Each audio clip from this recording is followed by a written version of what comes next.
अब बात कर लिया जाए परिवार पे। किस पे? परिवार पे बात कर लिया जाए कि परिवार के बारे में क्या जानते हो तुम लोग, किसको परिवार कहते हैं?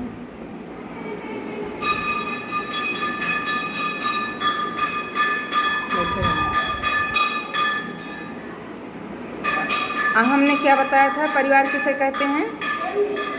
हाँ, जोर से बोलना। भाई बहन, मम्मी पापा, दादी, बाबा, दीदी, चाचा, हाँ आरी बगल का जो नजात हो मैं।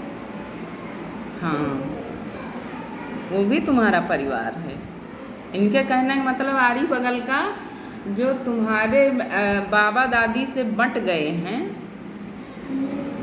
वो भी बाबा दादी के भाई ही तो हैं। हाँ, तो गांव में उसको भी परिवार कहा जाता है, क्योंकि हिस्सेदारी बटी है, ज़मीन बटी है, घर बटा है, लेकिन उनका रिश्ता नहीं बटा है। वो तो तुम्हारे बाबा के भाई हो हइये हैं, सगे भाई हैं ना। महक, तुम बताओ तुम्हारे उसमें परिवार क्या है, किसको परिवार कहती हो?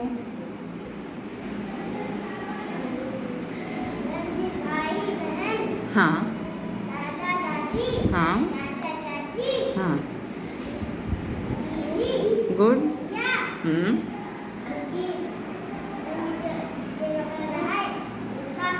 हाँ, इनको परिवार कहते हैं। गुड। नैन्सी, तुम किसको परिवार कहती हो? हाँ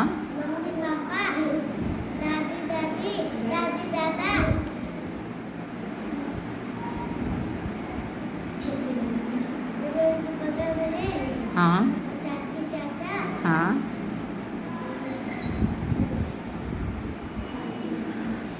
बहुत बढ़िया, गुड। नैन्सी बैठ जाओ। तो आप लोगों ने परिवार को बहुत अच्छा बताया कि परिवार किसे कहते हैं। इसका मतलब तुम लोग परिवार के बारे में जानते हो। परिवार को परिभाषा के तौर पर अगर कहा जाए तो परिवार उन सदस्यों का समूह होता है जिनमें रक्त संबंध होता है। समझ गए? जैसे बाबा के भाई, बाबा के पिताजी भी, किसी के बाबा के पिताजी भी अभी होंगे, वैसे बहुत कम होंगे, लेकिन बाबा के पिताजी भी होंगे, हो सकता है, नहीं तो बाबा तो होंगे ही। अधिकांश लोगों के बाबा अभी हैं।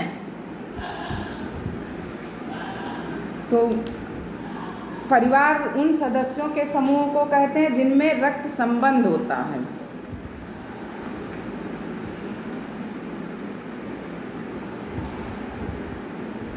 रक्त संबंध मतलब जो एक ही खून से बने हुए हैं। जैसे तुम्हारे बाबा के भाई, वो एक ही माता पिता के बच्चे हैं ना। फिर अब बाबा के बच्चे जितने हुए, दोनों बाबा के, तीनों बाबा के, वो एक ही रक्त के हैं ना। उन्हीं बाबा दादी के बच्चे हैं, बेटे हैं। फिर उन बाबा दादी के बेटे तुम्हारे बाबा, फिर बाबा के बेटे तुम्हारे पापा, चाचा, दादा, ताऊ जी जिनको कहते हो, तुम्हारी बुआ,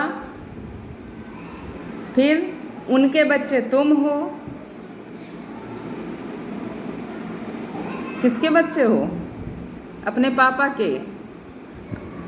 और तुम्हारे पापा किसके बच्चे हैं? बाबा के। और तुम्हारे बाबा किसके बच्चे हैं? तुम्हारे पर बाबा के। तो एक वो क्रम चलता हुआ चला आया ना कि वो उनके बच्चे, वो उनके बच्चे, उनके बच्चे, तो उनमें रक्त संबंध है, उसको परिवार कहते हैं। इसीलिए तुम्हारे गांव में जो बंटवारा हुआ उसको भी अपना खानदान, परिवार कहा जाता ना। हमारा खानदान है, ये हमारा कुल है, हमारा परिवार है। वो वहाँ केवल हिस्सेदारी हुई है, ज़मीन की, घर की, रिश्ते वही हैं। तुम्हारे पापा चाचा भी बंटवारा कर लें, या तुम दो भाई हो, जैसे वो रूपांश और प्रिंस, दोनों भाई बैठे हुए हैं, एक ही पिता माता के बच्चे हैं ना। लेकिन ये कल सोचो, इनका बैग अलग है, इनका कापी किताब अलग है, कल को ये बड़े होके अपना घर भी बांट लें, बीच में और दीवार खड़ी कर दें, जिसको डंडवार कहते हो, बांट लेंगे, लेकिन क्या प्रिंस और रूपांश दो अलग अलग भाई होंगे? हाँ, रहेंगे तो सगे भाई ना, तो इनका रक्त संबंध नहीं बटा, उसी को परिवार कहते हैं। परिवार दो तरह के होते हैं, कौन कौन से जानते हो? एक एकल परिवार होता है और एक संयुक्त परिवार। हाँ, संयुक्त परिवार। संयुक्त परिवार में 2-3 भाइयों का परिवार, बाबा दादी और उनके, तुम्हारे बाबा दादी के जितने बच्चे हैं, पापा चाचा ताऊ उनके बच्चे, बुआ चाची ताई और उनके बच्चे, फिर उनकी शादी होती, उनकी बहुएं, उनके बच्चे, वो सब इकट्ठे रहते हैं, तो उनको कहते हैं संयुक्त परिवार। क्या कहते हैं? संयुक्त परिवार। और एक होता है एकल, जैसे बांट लें और अकेले रहें कि हम किसी के साथ नहीं रहेंगे। अपने मम्मी पापा को भी अपने साथ लोग नहीं रखते हैं, उसमें केवल मम्मी पापा और उनके जो बच्चे, इतने लोग रहते हैं। जैसे इनका परिवार है सुनैना का। क्यों सुनैना?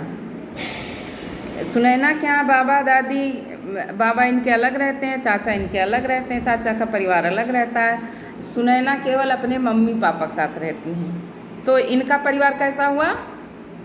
एकल। कैसा परिवार हुआ? एकल। अहम का परिवार कैसा हुआ? इनके बाबा दादी चाचा बुआ सब साथ में रहते हैं, तो इनका परिवार कैसा हुआ? संयुक्त। अब संयुक्त परिवार किसका किसका है, सोच के बताओ। कौन अपने बाबा दादी चाचा चाची के साथ रह रहा है? खड़ा हो जाए वो बच्चा। नैन्सी अपने बाबा दादी के साथ रह रही हैं। और कौन बच्चा रह रहा है अपने बाबा दादी के साथ? जिनके नहीं है उनकी बात छोड़ो। मुस्कान है, वो आसिमा, हम जानते हैं हर बच्चे को। आसिमा खड़ी हो जा, नैन्सी बैठो। आसिमा, तुम्हारे घर में कौन कौन है?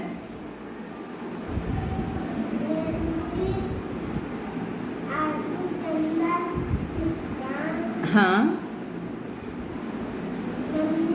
हाँ हाँ हाँ, बहुत बढ़िया। चाचा, इतने लोग हैं, मतलब इनका परिवार कैसा है? अब तुम लोग बोल के बताओ कैसा इनका परिवार? संयुक्त है कि एकल? हाँ, तो बोलो ना, अब बार बार कहो। संयुक्त संयुक्त संयुक्त।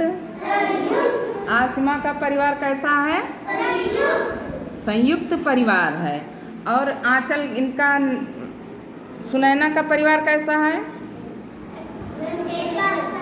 सुनैना का परिवार एकल है।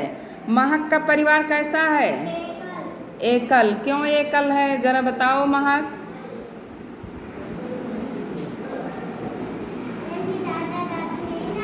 हाँ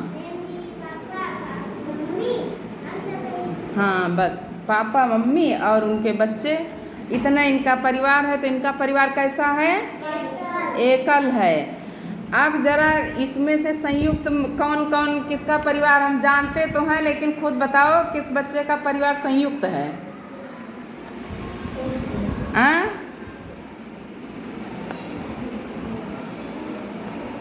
संयुक्त वाले खड़े हो जाए जिनका परिवार संयुक्त है।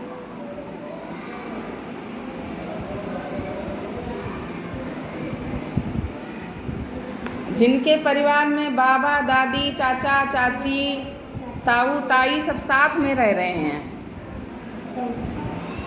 देर न लगाओ भाई, फटाफट जल्दी बताओ अगर समझ में आ रहा है। और समझ में आ रहा है, तुम लोग संकोच कर रहे हो। आयुष के यहाँ सभी लोग एक ही में हैं। आयुष खड़े हो जाओ, तुम्हारे परिवार में कौन कौन रह रहा है? हाँ हाँ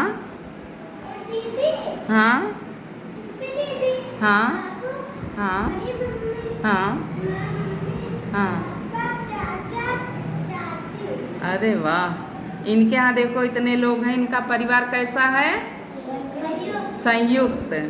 और अंकित और अमन का परिवार कैसा है? हाँ? एकल। क्यों एकल है? हाँ, ये केवल इनके मम्मी पापा और ये भाई बहन, इतने लोग रह रहे हैं। तो जहाँ केवल मम्मी पापा और उनके बच्चे रह रहे हैं उसको हम कैसा परिवार कहते हैं? एकल। और जहाँ बाबा दादी पापा चाचा ताऊ ताई चाचा चाची के बच्चे बुआ, उनको कैसा परिवार कहते हैं? संयुक्त। गुड। अब परिवार की परिभाषा तुम लोग जान गए। अब कल चर्चा होगी कि कौन सा फ़ायदेमंद परिवार है, कौन सा परिवार नुकसानदायक है। हाँ, अब तुम लोग सोच के भी आना, कल सोच के आना कि अगले उसमें हमें इस पर चर्चा करनी है, बताना है कि कौन सा परिवार तुम्हें अच्छा लगता है, कौन कम अच्छा लगता है। अच्छा तो सब लगता होगा ना, लेकिन कुछ ज़्यादा अच्छा लगता होगा, कुछ कम अच्छा लगता होगा। सोच के बताना।